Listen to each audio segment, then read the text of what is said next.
ಗುರುಜಿ, ಅಮಾವಾಸ್ಯೆ ಇಂದು ಬಹಳ ಶ್ರೇಷ್ಠ ಲಕ್ಷ್ಮೀ ಪೂಜೆಗೆ ಅಂತ ಹೇಳಿದ್ದೀರಾ. ಲಕ್ಷ್ಮಿಯನ್ನ ಒಲಿಸ್ಕೋಬೇಕಾದ್ರೆ ವಿಧಾನಗಳು ಹೇಗೆ ಅಂತ ತಿಳಿಸ್ಕೊಡ್ತೀರಾ? ಈ ಲಕ್ಷ್ಮೀ ಪೂಜೆಯಲ್ಲಿ ಎಲ್ಲರೂ ಪಾಲ್ಗೊಳ್ಬೇಕಾದ್ರೆ ಎಲ್ಲರೂ ವಿಶೇಷವಾಗಿರ್ತಕ್ಕಂಥ ಸೀರೆಗಳನ್ನು ಉಟ್ಕೊಂಡು ಕುಂಕುಮಾರ್ಚನೆಯನ್ನು ಮಾಡೋಕ್ಕೆ ಒಂದು ವಿಧಿ ನಿಯಮ ಅಂತ ಇಟ್ಕೋಬೇಕು.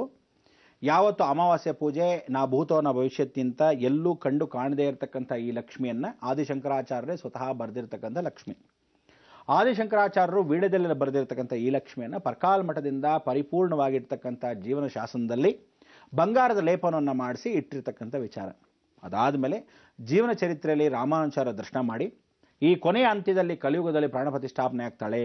ಕಲಿಯುಗನ ಅಷ್ಟಲಕ್ಷ್ಮಿ ಶ್ರೀಚಕ್ರ ಕಾಲ ಅಂತ ಕರೀತಾರೆ. ಈ ಅಷ್ಟಲಕ್ಷ್ಮಿ ಶ್ರೀಚಕ್ರ ಕಾಲದಲ್ಲಿ ಶ್ರೀಚಕ್ರ ಪ್ರತಿಷ್ಠಾಪನೆ ಆಗಿದೆ. ಎಲ್ಲಿ ಪ್ರತಿಷ್ಠಾಪನೆ ಆಗಿದೆ?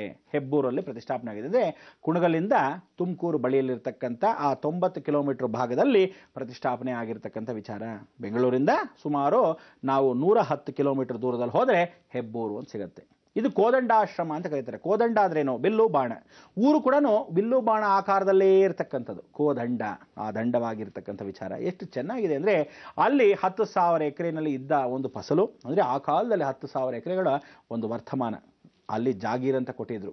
ಆ ಜಾಗೀರಲ್ಲಿ ಇದು ಒಂದು ಶ್ರೀಚಕ್ರ ಪುನರಾವಚನ, ಅಂದರೆ ನದಿ ಹರಿತಾ ಇದ್ದ ಸಮಯದಲ್ಲಿ ಬಾಲತ್ರಿಪುರಂದ ಸುಂದರಿ ಸಮೇತವಾಗಿ ಈ ಶ್ರೀಚಕ್ರವನ್ನು ತೋರಿಸಿ ಆ ಮಠದ ಗುರುಗಳ ಮುಖಾಂತರ ಪ್ರಾಣ ಪ್ರತಿಷ್ಠಾಪನೆ, ಇದನ್ನ ಚಿದಂಬರ ಶ್ರೀಚಕ್ರ ಅಂತ ಕರೆದ್ರು. ಇನ್ನ ಸಂಪೂರ್ಣವಾಗಿ ಪ್ರಾಣ ಪ್ರತಿಷ್ಠಾಪನೆ ಆಗಬೇಕು. ಸಮುದ್ರ ಮತನ ಮಾಡುವಾಗ ಅಪೂರ್ವವಾದ ಪೌರ್ಣಮಿ ದಿವಸ ನಾರಾಯಣೀ ಸ್ವರೂಪದಲ್ಲಿ ಲಕ್ಷ್ಮಿ ಅಂದ್ರೇನು? ಅದಕ್ಕೆ ಸಂಪೂರ್ಣ ವರಮಹಾಲಕ್ಷ್ಮಿ. ಅದಕ್ಕೆ ನಮ್ಮ ಸಂಸ್ಥೆಯನ್ನ ಮಾಡಿ ಅಷ್ಟಲಕ್ಷ್ಮಿ ಶ್ರೀಚಕ್ರ ಕಾಲದಲ್ಲಿ ಈ ಶ್ರೀಚಕ್ರವನ್ನ ಪ್ರಾಣ ಪ್ರತಿಷ್ಠಾಪನೆ ಮಾಡಿದ ನಂತರ ಕಲಿಯುಗಕ್ಕೆ ಶ್ರೀಚಕ್ರ ಸಮೇತವಾಗಿ ಲಕ್ಷ್ಮೀ ಪ್ರತಿಷ್ಠಾಪನೆ, ಅಷ್ಟಲಕ್ಷ್ಮಿಯೂ ಪ್ರತಿಷ್ಠಾಪನೆ.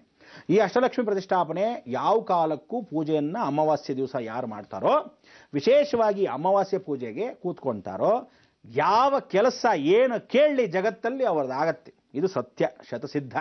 ಇದನ್ನೇ ಪ್ರಾಣ ಪ್ರತಿಷ್ಠಾಪನಾ ಅಂಗವಾಗಿ ಒಂದು ನೂತನವಾಗಿರ್ತಕ್ಕಂಥ ದೇವಾಲಯ ನಿರ್ಮಾಣ ಕಾರ್ಯಕ್ಕೆ, ಆ ಒಂದು ಮಾಡತಕ್ಕಂಥ ಕಾರ್ಯಕ್ಕೆ ನಾವುಗಳು ಹೊರಟಿದ್ದೀವಿ. ಇದು ಜೀವನ ರಹಸ್ಯ. ಜೀವನ ರಹಸ್ಯದಲ್ಲಿ ಜಗತ್ತಲ್ಲೇ ಕೊನೆ ದೇವಾಲಯವಾಗತ್ತೆ. ಇದಾದ ಮೇಲೆ ಯಾವ ಕಾಲಕ್ಕೂ ಯಾವ ಭೂಮಿ ಮೇಲೆ ಯಾವ ಭೂಮಿಯಲ್ಲಿ ದೇವಸ್ಥಾನಗಳು ಬರೋದಿಲ್ಲ, ನೂತನವಾಗಿ ಪ್ರತಿಷ್ಠಾಪನೆ ಆಗೋದಿಲ್ಲ. ಇದು ಸತಸಿದ್ಧ. ಬರೆದಿಟ್ಕೊಂಬಿಡಿ 2012 ಮೇಲೆ. ಯಾಕೆಂದರೆ ವಿನಾಶಕಾಲೇ ವಿಪರೀತ ಬುದ್ಧಿ ಅಂದರೆ ವೀರಬ್ರಹ್ಮೇಂದ್ರ ಸ್ವಾಮಿ ಚರಿತ್ರೆಯಲ್ಲಿ ಕೈವಾರ ತಾತಯ್ಯನವರು ಎಲ್ಲರೂ ಏನು ಹೇಳಿದ್ದಾರೆ? ಜೀವನ್ ಪರ್ಯಂತವಾಗಿ ಪ್ರತಿಯೊಬ್ಬ ಮನುಷ್ಯ ಯಾರು 2012 ಮೇಲೆ ಈ ಭೂಕಂಪಗಳು ಅಥವಾ ಯಾವ ಕಾಲಕ್ಕೂ ಅಲ್ಲೋಲ ಕಲ್ಲೋಲಗಳಾಗತ್ತೋ ತದನಂತರ ಸಾಧಾರಣ ಜೀವನವೇ ನಡೆಯುತ್ತೆ. ಜಗತ್ತಲ್ಲಿ ಎಷ್ಟು ಜನ ಇರ್ತಾರೆ? ಬರೀ 32 ಕೋಟಿ ಲಕ್ಷ ಜನ ಮಾತ್ರ ಇರ್ತಾರೆ. ಎಷ್ಟು? 32 ಕೋಟಿ ಲಕ್ಷ ಜನ ಮಾತ್ರ ಇರ್ತಾರೆ ಇಡೀ ಪ್ರಪಂಚದಲ್ಲಿ. ಅದಾದ್ಮೇಲೆ ಒಂದು ನರಪಿಳನೆ ಎಕ್ಸ್ಟ್ರಾ ಇರಲ್ಲ. ಅದಕ್ಕೆ ಹೇಳೋದು, ಲಕ್ಷ್ಮಿ ಕೇಳೋದು ಒಂದೇ, ಗೌರವನ್ನ ಎಷ್ಟು ಚೆನ್ನಾಗಿ ಕೊಡ್ತೀರಾ ಲಕ್ಷ್ಮಿಗೆ. ಮನೆಯಲ್ಲಿರ್ತಕ್ಕಂಥ ಹೆಂಡತಿಯರಿಗೆ ಎಷ್ಟು ಚೆನ್ನಾಗಿ ಗೌರವ ಕೊಡ್ತೀರಾ, ನಿಜವಾದ ಸಾತ್ಸಾರೆ ಹೆಣ್ಣು ಮಕ್ಕಳಿಗೆ ಎಷ್ಟು ಚೆನ್ನಾಗಿ ಗೌರವ ಕೊಡ್ತೀರಾ. ಅಷ್ಟು ಗೌರವದಿಂದ ಇದ್ದರೆ ಮಾತ್ರ ನಿಮ್ಮನೆಗೆ ಲಕ್ಷ್ಮಿ ನಿತ್ಯವಾಗಿ ವಾಸವಾಗ್ತಾಳೆ.